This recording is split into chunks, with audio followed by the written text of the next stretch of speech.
I can see sir has already logged in, but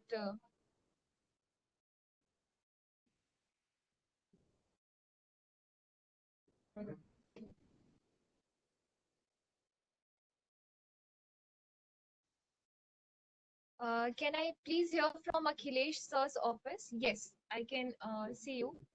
Very good afternoon, sir. Uh,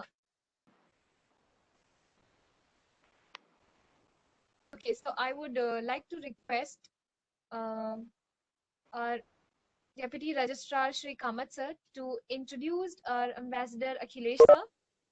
Yes, sir. Over to you, sir. Kamath sir, please. Good afternoon, Ambassador Akhilesh Misra, sir.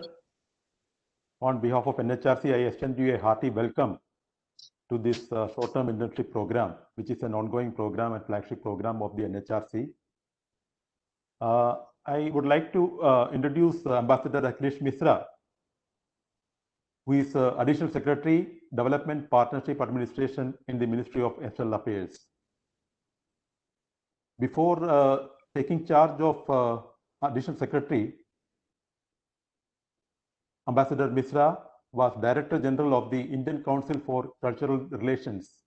And just immediately prior to that, he has also been Ambassador of India to Maldives and Consul General of India in Toronto, Canada. Ambassador Misra, who is a 1989 batch IFS officer, has held many sensitive and coveted positions representing India in different parts of the globe. He started in the initial stage of his career.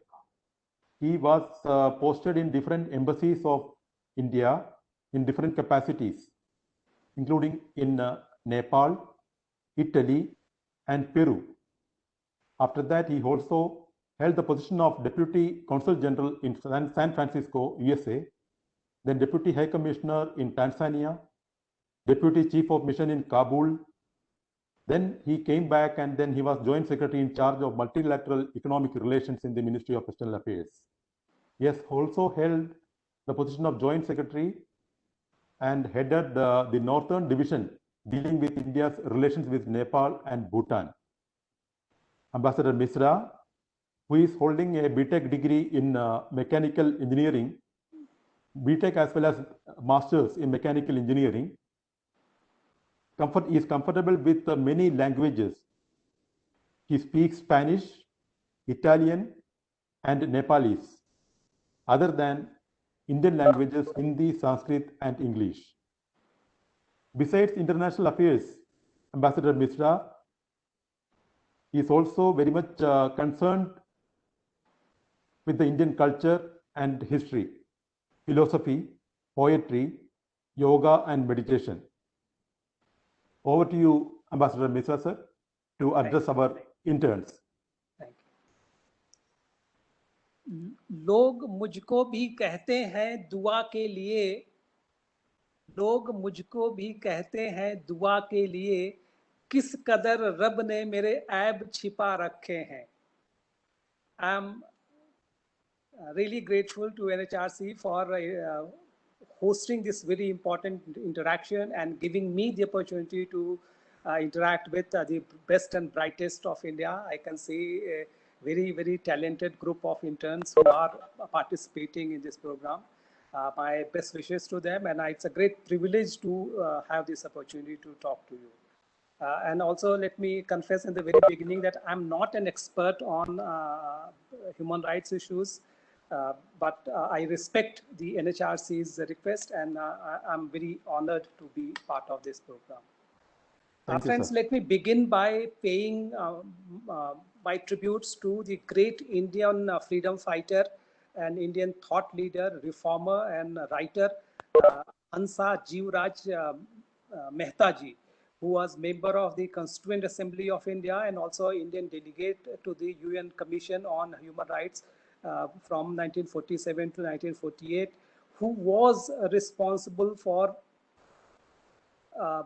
the replacement of phrase in Article 1 of the UN Declaration for Human Rights, all men are born free and equal, to all human beings are born free and equal. So this is very important, because but for Hansa Mehtaji's relentless insistence on gender equality and use of gender sensitive phrase, we all would be discussing today rights of man rather than human rights. So we remember her today. Also, friends, the general perception that and the general narrative that is sought to be created in human rights circles is that it is something new, something modern, something Western concept that we people in India need to learn and imbibe and adopt. It is true that it is in the West where the idea of human rights in the modern sense and the notion of rights of human being as something very fundamental and unalienable inherent entitlement, which needs to be safeguarded by systemic institutional mechanisms, emerged as a result of the egregiously exploitative and tyrannical regimes preceding the American and French revolutions.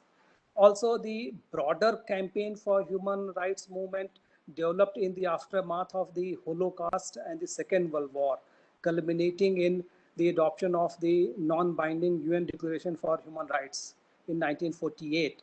And also the International Covenants on Civil and Political Rights and International Covenants on Economic, Social, and Cultural Rights were adopted in 1966 in the West.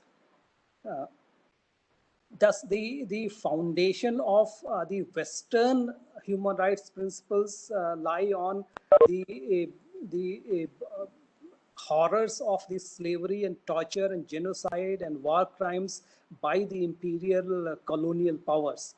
And therefore, while the notion of HR in the Western legalistic sense is indeed recent, but the values and ideals of every individual's dignity, equality, and freedom are in fact deeply ingrained in Indian civilizational and philosophical and cultural traditions since time immemorial.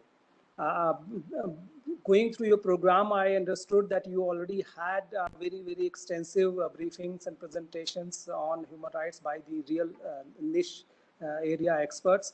Therefore, I intend to focus on human rights from the cultural perspective, from the perspective of ancient Indian thoughts, values, and philosophical notions, which constitute, to my mind, the very foundational bedrock of our collective identity and the core of our cultural civilizational ethos. Also, since in the Western societies, it was hardest to accept the value of gender equality and non-discrimination on the basis of sex. In fact, the UN Declaration of Independence talks about all men are created equal, and also the French Declaration is about rights of man. And therefore, in this context, I feel very proud that the respect for women and gender equality, not just in terms of the constitutional values that modern India has adopted, but also as the essence of Indian philosophical and spiritual identity that we have inherited. India is probably the only civilization where the supreme being, the supreme power is not defined in terms of gender and has the concept of female deities and a female equivalent of prophets, the rishis in Vedas. In Vedas, the supreme god, the Purush or Brahma, is in fact without any specified gender. And it is often referred to as Tat, the neutral gender. In Rig Veda itself, there are more than 30 women rishis with specific hymns, mantras associated with them. And also there are many mantras in Vedas which categorically state that the ultimate reality, the Brahma, is beyond the limitations of gender. Tvam stri, tvam pumanasi, tvam kumar utava kumari, tvam jirno dandena vanchasi, tvam jato bhavasi vishwato mukhaha. It means You are Stree, you are women, Tom Pumanasi, you are man, Tom Kumar, you are the male child, Utava Kumari, you are the girl, Tom Jirno Dandena Vanchati, Tom Jato Bhavasi Vishwato Mukha.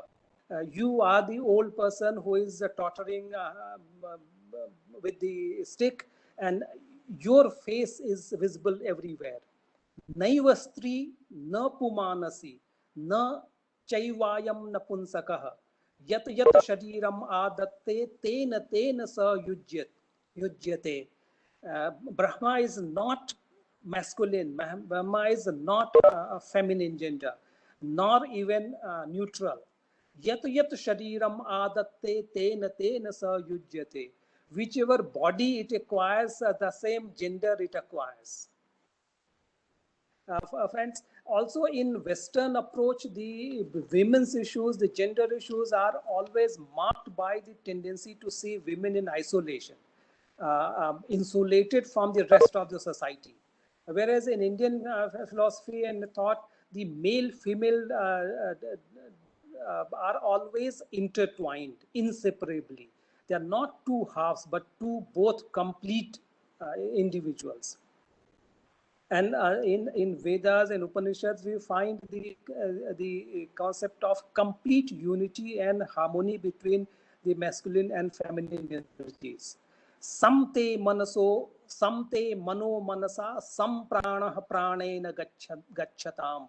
That you bhavatam nah samanaso sachetasa are paso. Like masculine and feminine energies have to proceed with perfect harmony and perfect coordination. And in also as far as the connectivity with the physical life is concerned, the traditional conception in India, ancient Indian culture is that it is the female who have been accorded the primacy and more exalted status. Sahasram hi piturmata gauravena iti richyate. The status of a mother is 1,000 times above the status of father. Also, there is a shloka, Brahma Jagat Srijati Palayati Indireshah. If the Lord Brahma is able to create this universe, Palayati Indiresha, if Vishnu is able to nurture and sustain this world, Shambhur Vinashayati Devi Tava Prabhavaya. If Shankara is able to destroy for the recreation of the world, it's all because of your glory and your influence. Nasyat kripa yadi tava prakata prabhave nasyuh kathanjitapi te nijakarya dakshah. Without your energy, they would not have been so capable to do it. Also, friends, in the Vedic Upanishadic tradition, we don't even restrict the discussion and contemplation to the human being itself. We do not have the anthropomorphic or anthropocentric worldview. Generally speaking, the Western approach is to look at things in a very simplistic, segmented, neatly compartmentalized manner. Whereas our rishis have told us that in our cosmic existence, everything is organically, inseparably intertwined with everything else. And all things are interconnected in the cosmic web, like a garland through which the divine order or law upholds the entire creation in a single unified whole. In Atharva Veda, there is a mantra which says, Paridyava Prithvi Sadhya Itva Parilokan Paridishah Parishwaha Ritasya Tantum Vitatam Vichritya Tad Pashyat Tad Bhavat Tadasit. It means I have gone through all the universes, the Prithvi and all the celestial bodies, all the universes, skies, Antariksh, and I have found that there is a Ritasya Tantum, there is a web of the truth or web of the cosmic order which is weaving the entire existence. युञ्जन्ति बृधनमरुषं चरन्तं परितस्तुषः rochante rochana divi. All the cosmic celestial bodies and also the earth and other stars, they are all connected by kind of some cosmic law. Venastad pashyati nihitam guha sadyatra vishwam bhavatyeka needam. The whole conception of world is like a needam. It's a one single nest in which the entire existence is surviving and living. The ignorance is the only reason why we see a narrow and parochial perception and selfish approach to the understanding of the world. Also, friends, the rishis had also warned us about the limitations of our human senses through which we gain the understanding of the world in which we live. And also they advised us to have our conduct based on the deeper understanding of our cosmic consciousness. In the Western scientific temper, the focus is on relying on utterly self-centric, egoistic conviction that knowledge must be gained directly by eyes and other senses. And they say that you believe only what you can see with your own eyes and measure something and repeatedly get the same results. But the Indian wisdom cautions us about the limitations of our eyes and other human senses in trying to grasp or describe the ultimate reality. Na tatra chakshur gacchati na vag gacchati no mano na vidmo na vijanimo nayanatma pravachanena labhyo na medhaya na bahuna shrutena yat chakshusha na pashyati yena chakshunshi pashyati yan manusa namanute yena hurmano manam. One should contemplate not on what can be seen by the eyes, but by what the eyes get the power to see. Yan manusa namanute ye nahur mano manam. It's not, the reality is not what our mind can contemplate on, but it is the power which enables our mind to think and contemplate on. And to grasp the ultimate truth, one needs to contemplate and introspect and meditate. In fact, drawing our senses inwards, seeing through the Atma Jyoti. And the nature has made our senses extrovert. Paranchikhani vetrinat swayambhus tasmat parang pashyati nantaratman kashit dhirah pratyagatmanamaichat avrita chakshusha amritatvam. Because our eyes, our senses are extrovert in nature. The eyes can see only what lies outside, and ears and our skin can only feel what is outside. Therefore, to gain the extra knowledge, one has to withdraw our senses and have an inward vision. And then only one has the broader infinite understanding and vision. And this requires control of senses and mind. Yada vai manute atha vijanati. Only when you think you know. Yada vai shraddhati atha manute. Only when you have devotion of purpose, then only your mind gets channelized to one particular thought. And therefore, the Indian approach to interrelationship between human beings and also other beings is not through rites, but it is through knowledge and deeper understanding, deeper consciousness of our existence. And therefore, we have the obligation or duty-centric worldview rather than the rights-centric approach that West has brought to us. And in the US Declaration of Independence, it begins saying that we hold these truths to be self-evident, that all men are created equal and they are endowed by the Creator with certain unalienable rights, that among these are life, liberty, and a pursuit of happiness. Whereas in India, the traditional thought is that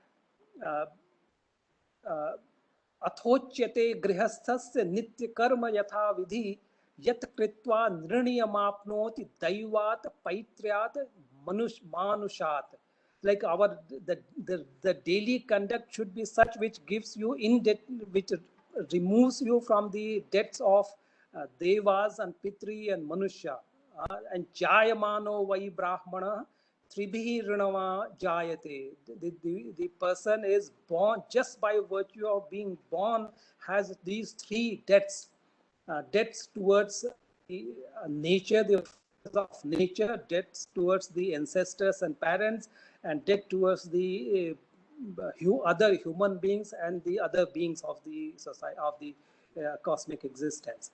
And these debt have to be paid off by performing various self-sacrifices, which are very wrongly described by the West as yajna, meaning sacrifice of food or animals, or rituals in which various kinds of offerings are made into the fire. The performance of rituals is only symbolic and inaccurate representation of the duty that every individual has to offer a portion of one's possessions towards the nature, towards the family and ancestors, and other visible and invisible creatures, including human beings. And also, when a child is born, then the child is also driven by purely natural instincts and natural urges, like any other animal child. And therefore, they say that yesham na vidya na tapo na danam jnanam na shilam na guno na dharmah te marte loke bhuvi bhar bhutah manushya rupena mrigasharanti. Like those who do not have the wisdom, they do not have the discipline, they do not have the sense of charity and moral conduct and the virtues and the dharma, they are only human in form, but they are like animals. Ahara nidra bhayamaithunam cha samanyametat pashubhir naranam dharmo hitesam adhiko vishesho dharmena hinah pashubhi samanah. Like the natural activities are common to human being and to animals and other beings. It's only the dharma which is a distinctive feature of human being, and people who are devoid of that conduct are like animal existence. Sahitya Sangeeta Kala Vihinah Sakshat Pashu Puchha Vishanahinaha. Someone who is devoid of Sahitya, Sangeet, Kala is like an animal, though not possessing horns and tails. And therefore, this is a very profound concept that a child which is born is little different from animals in being guided entirely by natural instincts. And it is the obligation of the society to facilitate and create the conducive environment for its development into intellectual and culturally evolved human being. And dharma is not religion as we wrongly translate it into English. Dharma is about the right, the natural conduct of all beings, and not only the human beings but all animals, even inanimate entities constituting our universe have their dharma. Like there is a dharma of water to behave in particular fashion. It is the dharma of a plant to behave and conduct itself in certain manner.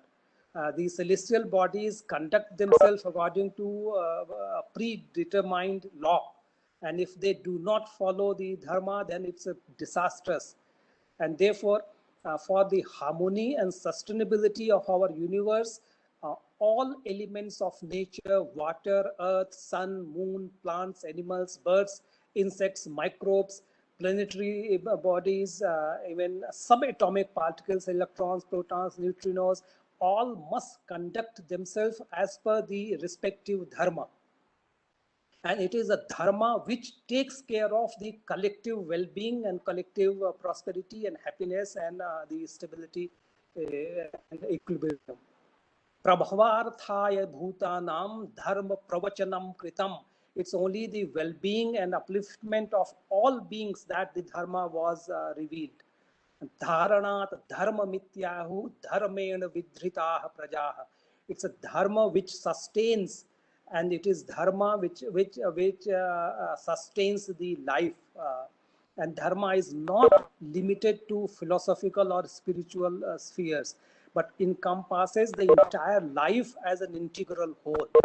Dharmat arthah prabhavati, dharmat prabhavate sukham, dharmena labhate sarvam, dharma saramidam jagat. It is dharma which upholds and sustains not just the human society, but the entire cosmological existence, weaving everything in a perfectly harmonious web of interconnectedness and interdependence. And it is the moral authority, the power of dharma, which creates the self-discipline in all constituents. Dandah shasti prajaha. Sarva danda eva bhirakshati. That danda is the power, the authority of dharma, which rules and governs the life, the people and other beings. Sarva danda eva bhirakshati. It's only that moral authority of dharma which protects every being. Dandah supteshu jagarati. That authority of dharma is alive even when we are all sleeping.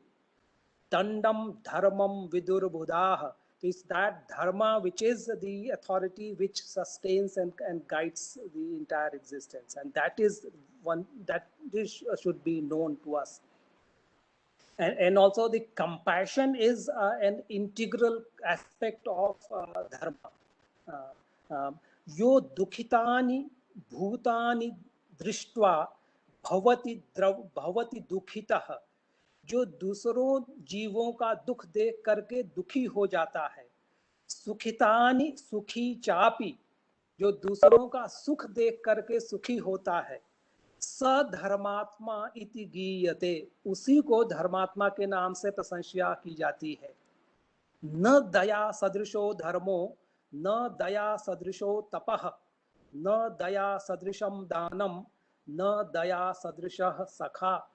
दया से बढ़कर दया के सदृश कोई न तो धर्म है, न दया के जैसा कोई तपस्या है, न दया के सदृश कोई दान है, चैरिटी है, न ही दया के समान कोई मित्र है, कोई सखा है, साथ देने वाला है बुरे वक्त में.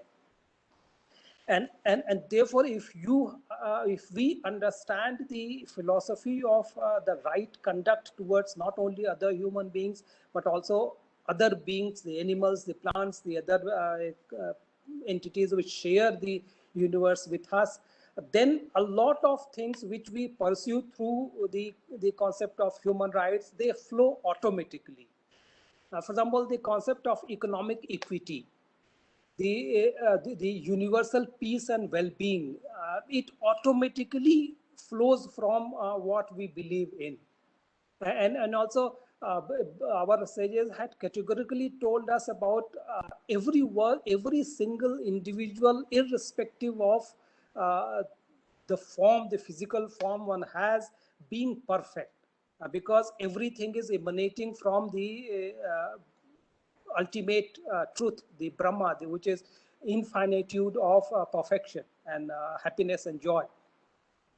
Purnamadah Purnamidam Purna Purnamudachyate Purnasya Purnamadaya Purnameva Vashishyate.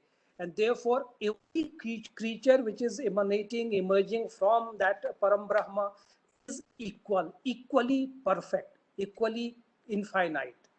And therefore, there is a philosophical equality of all beings, not just the human beings, but all creatures are equal. Amantram aksharam nasti moolam anaushadam ayogyah nasti yojakaha tatra durlabha. There is no akshar which does not have the mantra quality, the magical quality. There is no root which is devoid of medicinal and property of doing good to others and human beings. Yogyah purushaha nasti. There is no human being which is inherently incapable and worthless. It's only the person who is able to make good use of that is rare. And that is where the role of the society comes in. That this is a society which has to create the right environment, the conducive environment for every one of us to realize the full potential that one has been gifted with by the Almighty. And also the whole concept of happiness, well, the whole concept of well-being has to be in that broader vision. Pashyema sharadah shatam, shrunuyama sharadah shatam, jivema sharadah satam, adinah syam sharadah satam. It means like, oh Lord, may we see happiness. It means that not only my eyes are good, but also the objects of my glance are also in good condition. They are happy. They are in harmony. Shunuyama sharadah shatam, jivema sharadah shatam, adinyaha shyama sharadah satam. So there has to be the harmony, the peace, and the prosperity in all around, so that I may also see happiness. And also, the way to create and sustain this harmony all around is not by selfish, self-extracting approach, but by giving. And by mutual giving, by mutual sharing, one can sustain this vision of collective harmony and well-being. Dehi me dadamite, you give me and I give you. Nime dhehi nita dadhe, you establish energy in me and I establish energy in you. Niharam cha harasi, me niharam ni harani te. Sangachadhvam samvadadhvam samvo manansi janatam. Deva bhage yatha purve sanja nana upasate. Let us march ahead together. Let us have a consultation and dialogue together. Let us understand each other's mind. And in the same way as the sages, the wise men in the past, they did their bit and contributed to the collective well-being, and they helped each other. And that well-being, the prayer, the wish for well-being is not just limited to people who are good to us. Yo me snihyate tasya shivamastu sada bhuvi yaschamam dveshti lokesmin sopi bhadrani pashyatu. People who are nice to me, people who love me, may they see happiness and well-being always. But even those who have hatred towards me, may they also witness well-being and happiness. And also, the conflict between man and man can only be dissolved by that broader integrated vision of the humanity. And that is why the sense of fraternity based on giving up of that selfish approach and pursuing enlightened self-interest, enlightening and pursuing enlightenment in which the self becomes all-inclusive. Ahinsarthaya bhutanam dharma pravachanam kritam. The wisdom of dharma was revealed and initiated because so that there is a non-violence towards all creatures, and non-violence is not just a physical but also in terms of speech, in terms of mind, in terms of actions. Apare bandhu varge va mitre dveshtari va sada. Not only among the friendly categories and people who belong to you, dveshtari va sada, even people who are hateful towards you, atmavad vartanam tas yat syat sa daya parikirtita. The compassion or daya is what which enables you to see as your own people who hate you. That is true compassion.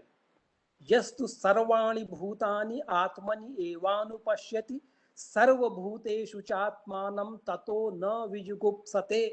Someone who sees oneself reflected in all other beings and all other beings reflected in oneself, they are the people who do not feel suffering.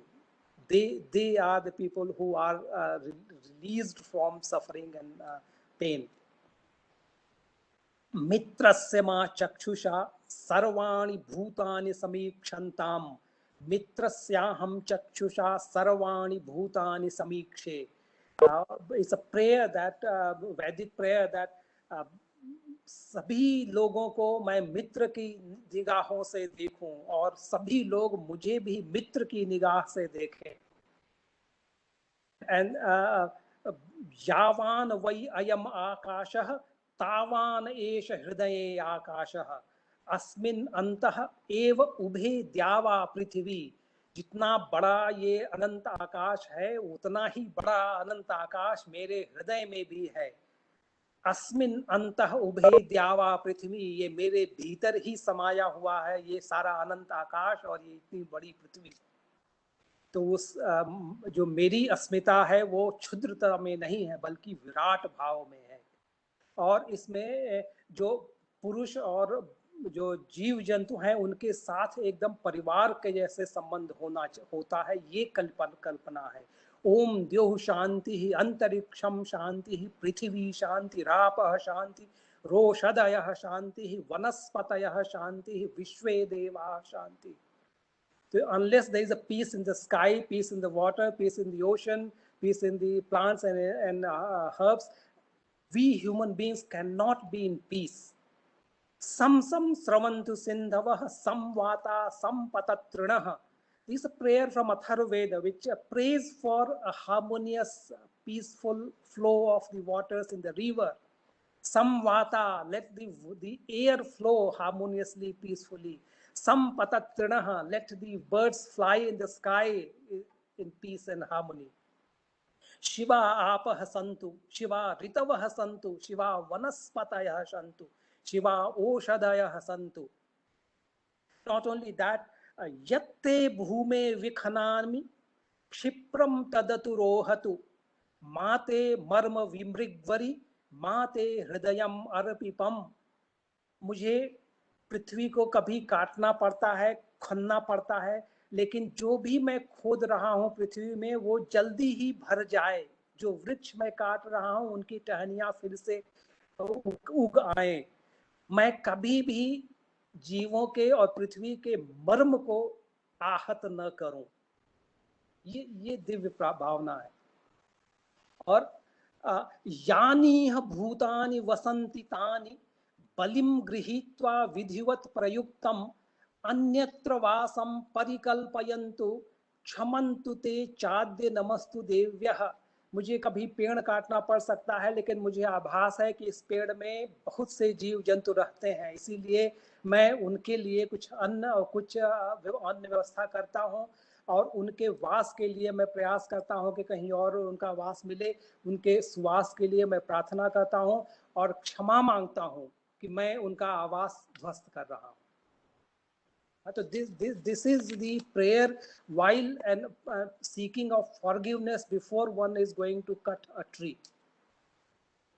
Nasyat vanam rite vyagram व्याघ्रा नस्युः ऋते वनम. अगर व्याघ्र नहीं रहेंगे तो one भी नहीं रहेगा और जो वन नहीं रहेगा तो व्याघ्र भी नहीं रहेंगे. वनम ही रक्षते व्याघ्रैः व्याघ्रात रक्षति काननम. जो वन है, जंगल है, उससे बाघ की रक्षा होती है, जीव जानवरों की रक्षा होती है. व्याघ्रात रक्षति काननम, और जीव जंतुओं से ही वन बनता है, उनकी रक्षा होती है. नित्य पुष्प फलाश्चैव पादपाह निरुपद्रवाह. जो राम राज्य की कल्पना हुई तो उसमें एक उसका लक्षण ये है कि उनके राज्य में जो पौधे हैं उनमें पुष्प और फल बिना किसी बाधा के निकलते जाते हैं. The plants have unhindered growth and they produce flowers and fruits without any problem. यस्य चार्द्रस्य वृक्षस्य शीतच्छायां समाश्रयेत न तस्य पर्णं दुह्येत पूर्ववित्तम अनुस्मरन्. किसी भी वृक्ष के नीचे अगर आपने कभी भी छाया ली है बारिश में या धूप में तो ये याद रखो उसके पत्ते तक को भी काटो नहीं, उसके प्रति कृतज्ञता के बोध से, उसने जो आपके साथ उपकार किया है उसको ध्यान में रखकर। Similarly, the issue of human liberty and individual freedom. So in the Vedic concept, the responsibility and the authority to act lies entirely with the individual.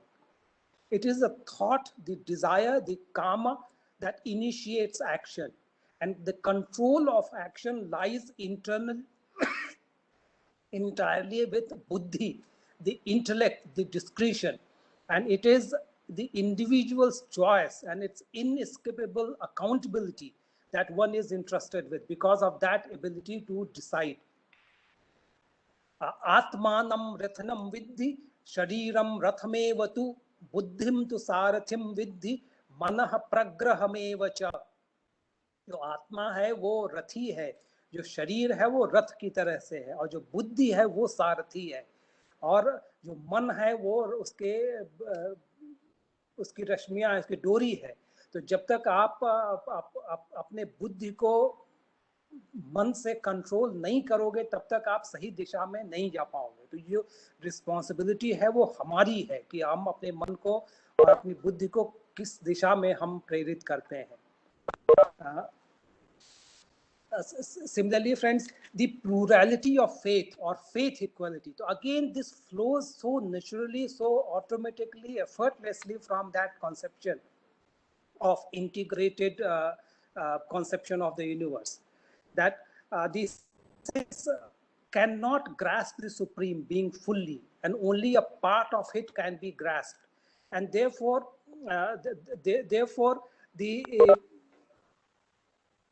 the plurality of perception is responsible for the profound belief in the equality of all faiths. Sarvendriya gunabhasam, sarvendriya vivaritam. The ultimate reality can only be seen in parts by every individual. Therefore, no one can see the full picture, and therefore it's only a question of individuals' limited perspective in which one sees the ultimate truth. Ruchi nam vaichitryat rijukutilanana pathajusham nirnameko gamyastomasi payasa aranavaiva. So therefore it's only individuals' inclination, individuals' liking, that one adopts a particular path to approach the Almighty. And all religions therefore are fundamentally approaching the same ultimate truth. And this is the core value that sustains Indian society.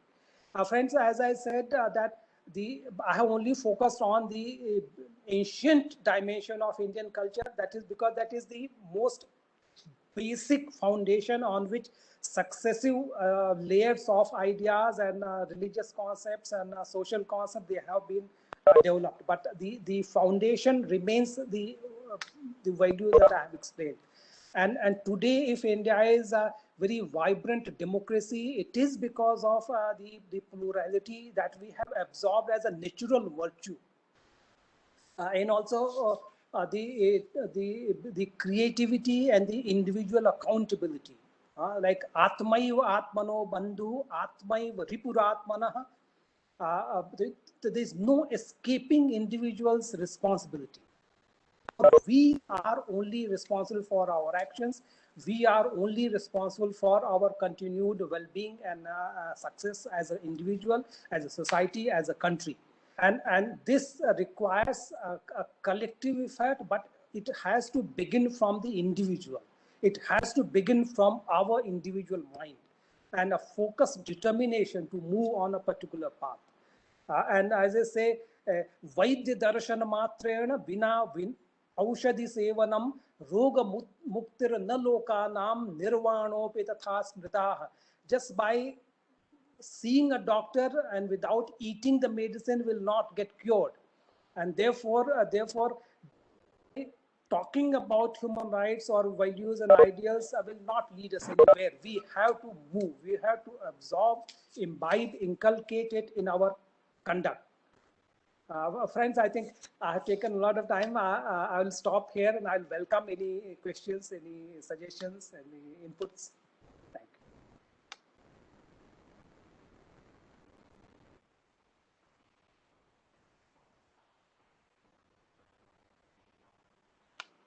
Good evening, sir.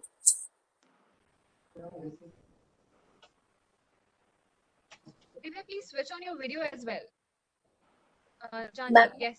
Janvi. my video is not visible.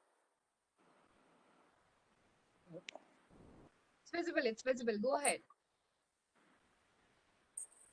Um, Good evening, sir. May I ask a question? Yeah, sure. So my name is Janvi and I'm pursuing law. So, sir, first of all, I'm a fan of yours for knowing like so much of Vedas and everything. So, sir, please suggest. First question is just please suggest a book that I can get started to learn about the Vedas the way you know. And sir, the second question is that you elaborated about how our culture actually suggests that not only human beings but all the living beings are equal.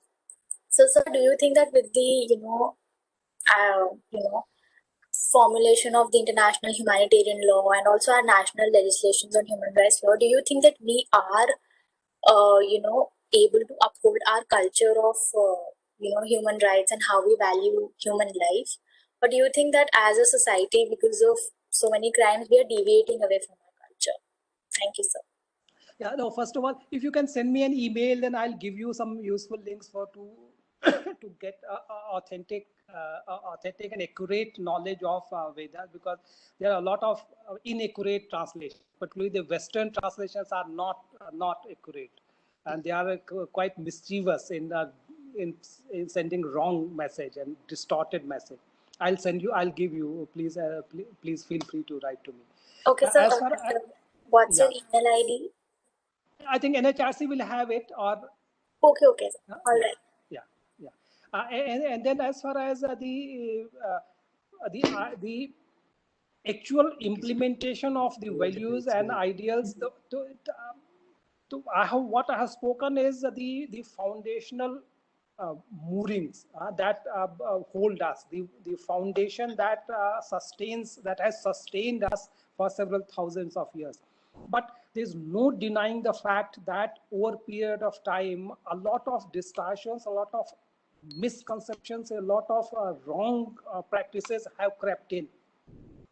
And it is our collective responsibility to get rid of those evils. For example, the lack of opportunities for women or girls. So we see that although philosophically we have always, since Vedic period, we had that equality of all human beings. And there was absolutely no question of any discrimination based on gender. The God himself is being depicted as genderless, and so there is no question.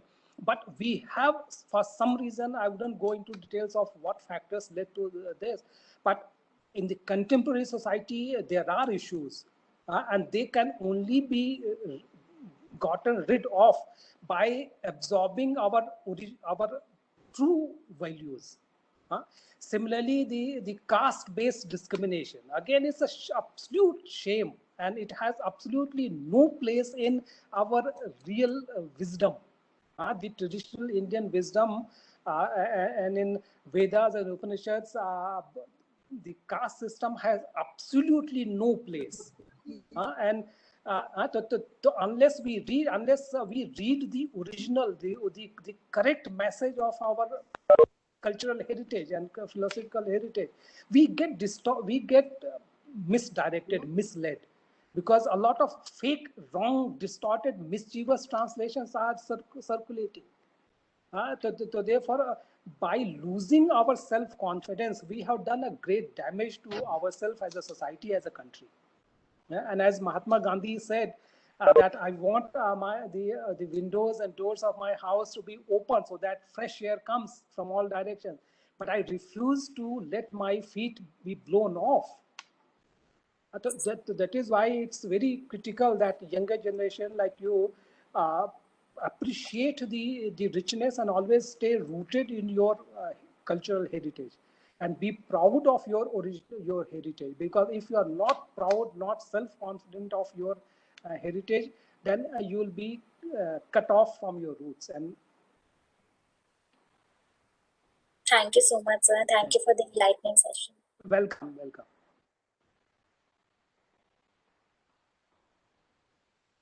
Yes, Any please. other comment? Another question? Oh, am I audible? Yes, yes. Hi. Yeah, so thank you for your lecture. I think, and post that I'm going to a very interesting question from you. So the thing is that recently I was an African scholar who goes by the name of Makau Mutua. So what Mutua interestingly says, he addresses this SVS metaphor to talk about this Eurocentric and linear version of the history of human rights that we study. So he says that this SVS metaphor is interestingly savages, victims, and saviors. So the West conception of areas, they always used to perceive them as these savages, you know, these uncivilized people who are in need of civilization. And then, you know, and then the second stage is that where the non-West is perceived as victims, because, you know, they are someone who needs to be helped, who needs to be given this charity of human rights to probably civilize them. And then in doing that, the West assumes itself to be the savior. And I think the most interesting part about your speech right now was that it really addresses this, you know, this faulty linear narrative of history that we've been studying about human rights. And I think especially being students of human rights, it's very important in today's day and age that there is this Eurocentric version of narrative of human rights history that exists. So that was very interesting for me to listen from you. My question to you is, like for me personally, someone who's planning to start on diplomacy soon. I'm currently in my 5th year of law school. So I think if you could give me certain, like, you know, tips or recommendations as to, you know, something you would really want to tell me about diplomacy, then I think that would be great.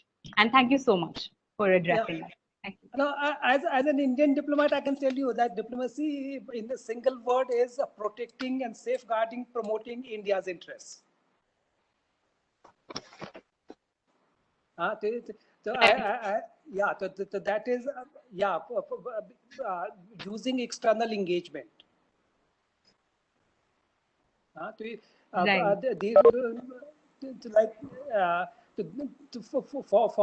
For an Indian diplomat, it is a great privilege to represent India when I go abroad and as ambassador or as consul general or even as younger officer. Wherever I go, I represent India and whole of India. It's such a great country, great culture, great people, such an amazing diversity. Today, I only spoke about the Vedic Upanishad, but we are so privileged that we have not only Hinduism, but also all religions of the world thriving in India. And also, it's not so well known even among our people that the Christianity came to India in the 1st century AD.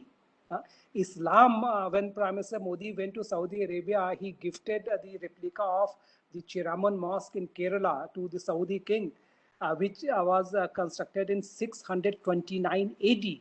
629 AD, during the lifetime of Holy Prophet. So that shows that India's Islamic heritage is so ancient, second to none. Our Islamic heritage is older than Pakistan's, Bangladesh, Indonesia's. And also it is often lost sight of that India is only country where all sects and subsects and denominations of Islam are thriving, whether it's a Shia, whether it's Sunni, whether it's Ismaili or Bora or all, and also whether it's a Turkic version or Central Asian version or Persian or Arabic, so all strengths of Islam are thriving in India. We have not properly understood and absorbed and leveraged the religious plurality of India in our diplomatic outreach. Prime Minister Modi is first person who is actually trying it.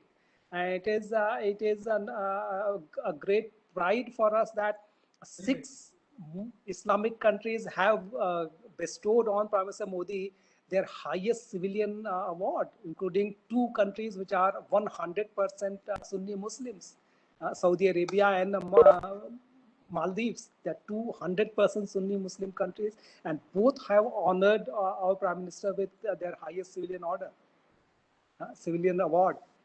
So today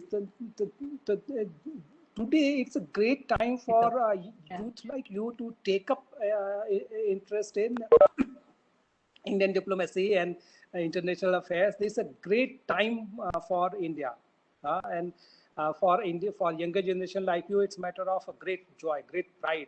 You should look at your future with great optimism, and I would be very happy to give you any other further tips. Yeah, you are always welcome to meet me or write to me, and NHRC Kamatji will have my contacts. You are always welcome to, and also other participants on this webinar, they are always welcome to write to me and meet me. Surely, sir. Thank you. Thank you. Thank you. Anyone else? Let's quickly go ahead without wasting time. Any of the students has any question?